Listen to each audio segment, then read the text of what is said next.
প্রায় ৩৩০টি যে পৌরসভা রয়েছে, এই প্রত্যেকটি জায়গায় জাতীয় নাগরিক পার্টি এনসিপি তাদের জায়গা থেকে দলীয়ভাবে এনসিপির পক্ষ থেকে তাদের প্রার্থী প্রাথমিকভাবে ঘোষণা করবে।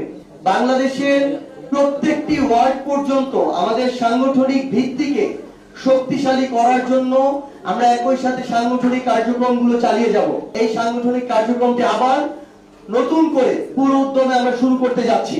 জেলা, উপজেলা, ইউনিয়ন, ওয়ার্ড পর্যায়ের নেতৃবৃন্দ যারা আছেন, আমরা আপনাদেরকে স্পষ্ট করে আহ্বান জানাতে চাই, আপনারা যারা স্থানীয় পর্যায়ে জনগণের প্রতিনিধিত্ব করতে চান, আপনারা আপনাদের নির্বাচনী যে কার্যক্রম প্রস্তুতি নেয় এটি শুরু করতে পারেন।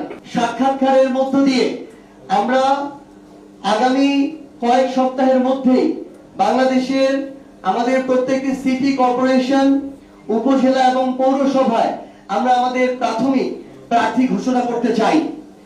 একই সাথে বাংলাদেশের 12টি সিটি কর্পোরেশন, বাংলাদেশের 495টি উপজেলা এবং প্রায় 330টি যে পৌরসভা রয়েছে, এই প্রত্যেকটি জায়গায় জাতীয় নাগরিক পার্টি এনসিপি তাদের জায়গা থেকে দলীয়ভাবে এনসিপির পক্ষ থেকে তাদের প্রার্থী প্রাথমিকভাবে ঘোষণা করবে। আমরা মনে করছি যে একই সাথে যেমন আমাদের স্থানীয় নির্বাচনের প্রস্তুতি চলতে হবে, একই সাথে আমরা আমাদের যে দল জাতীয় নাগরিক পার্টি এনসিপি, আমাদের আদর্শের চর্চা, আমাদের সাংগঠনিক যে কার্যক্রম ত্বরান্বিত করা থেকে শুরু করে মাঠ পর্যায়ের প্রত্যেকটি ওয়ার্ড পর্যন্ত আমাদের সাংগঠনিক কার্যক্রমকে শক্তিশালী করার জন্য আমরা আমাদের নতুন করে কর্মসূচি হাতে নিতে যাচ্ছি।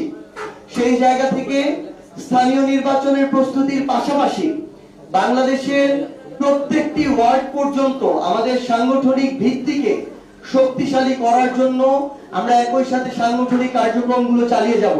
পাশাপাশি আমরা 30টি আসনে নির্বাচন করেছি, 270টি আসনে আমাদের জায়গা থেকে আমাদের সাংগঠনিক কার্যক্রম আছে, সেখানে আমাদের অনেক নেতাকর্মী রয়েছে। আমরা প্রাথমিকভাবে 125টি আসনে আমাদের প্রার্থী মনোনয়ন দিয়েছিলাম। এই সামগ্রিক বিষয়গুলোকে আবার নতুন করে সমন্বয় করে আমরা স্থানীয় পর্যায়ে আমাদের নতুন যে সাংগঠনিক কার্যক্রম, এই সাংগঠনিক কার্যক্রমটি আবার নতুন করে পুরো উদ্যমে আমরা শুরু করতে যাচ্ছি। এখন পর্যন্ত স্থানীয় পর্যায়ে অনেকের জায়গা থেকে যে কথাটি আসে যে আমরা যেহেতু 11 দলীয় যে নির্বাচনী জোট ছিলাম, আমরা একসাথে বিরোধী দলের ভূমিকায় যাচ্ছি, সেই জায়গা থেকে আমরা একই সাথে আবার জোট আকারে আমরা আমাদের স্থানীয় নির্বাচন করতে যাচ্ছি কিনা। এখন পর্যন্ত আপনারা জেনে থাকবেন যে জামায়াতও তাদের জায়গা থেকে বলেছে তারা তাদের জায়গা থেকে স্থানীয় নির্বাচনের প্রস্তুতি এককভাবে নেওয়া শুরু করেছে। আমরা এনসিপিও আমাদের জায়গা থেকে আমাদের স্থানীয় নির্বাচনের যে প্রস্তুতি, আমরা এককভাবে আমাদের সেই প্রস্তুতি শুরু করতে যাচ্ছি এবং পুরো উদ্যমে কাজ শুরু করতে যাচ্ছি। শেষ সময় গিয়ে জনগণের স্বার্থে, দেশের স্বার্থে যদি এটা মনে হয় যে 11 দলীয় যে জোট, নির্বাচনী জোট, তারা তাদের জায়গা থেকে একসাথে স্থানীয় নির্বাচন করতে পারে, তখন সেই সিদ্ধান্ত নেওয়া হবে। কিন্তু এই মুহূর্তে আমরা আমাদের জায়গা থেকে দলীয়ভাবে স্থানীয় পর্যায়ে আমাদের যে নির্বাচনী প্রস্তুতি, সেই নির্বাচনী প্রস্তুতি শুরু করতে যাচ্ছি।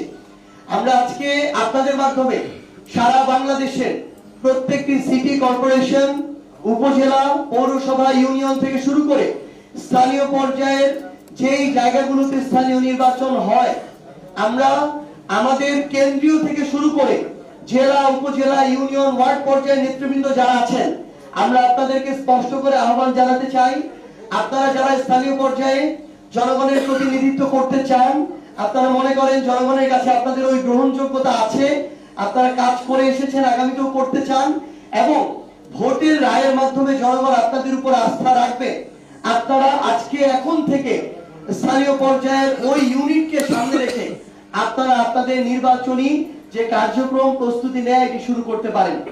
শুধুমাত্র আমাদের দলীয় যারা নেতৃবৃন্দ আছেন তারা নয়, বরং আমরা মনে করব যে আগামীর বাংলাদেশে বিভিন্ন শ্রেণী পেশার মানুষ, হতে পারে একজন শ্রমজীবী, হতে পারে একজন বিভিন্ন পেশাজীবী, হতে পারে ডাক্তার, ইঞ্জিনিয়ার, কিংবা আমার একজন কৃষক ভাই, হতে পারে একজন অটোরিকশা চালক। আপনারা যে যার জায়গা থেকে মনে করেন যে আগামীর বাংলাদেশে অন্তত আপনার সংশ্লিষ্ট ইউনিটটির আপনি জনপ্রতিনিধি হতে চান, আমরা আপনার খোঁজে, আপনাদের খোঁজে খুব দ্রুত স্থানীয় পর্যায়ে প্রত্যেকটি সাংগঠনিক অঞ্চলে আসব। আমরা আহ্বান করব আপনারা আপনাদের জায়গা থেকে আমাদের সাথে যোগাযোগ করবেন। আমরা যখন আসবো আপনাদের যে চাওয়া পাওয়া গুলো, ইচ্ছাগুলো এবং আপনাদের আকাঙ্ক্ষাগুলো, সেগুলো আপনারা আমাদের সামনে তুলে ধরবেন। সেই হিসেবে সার্বিক বিবেচনায় জনগণের কাছে যার গ্রহণযোগ্যতা বেশি থাকবে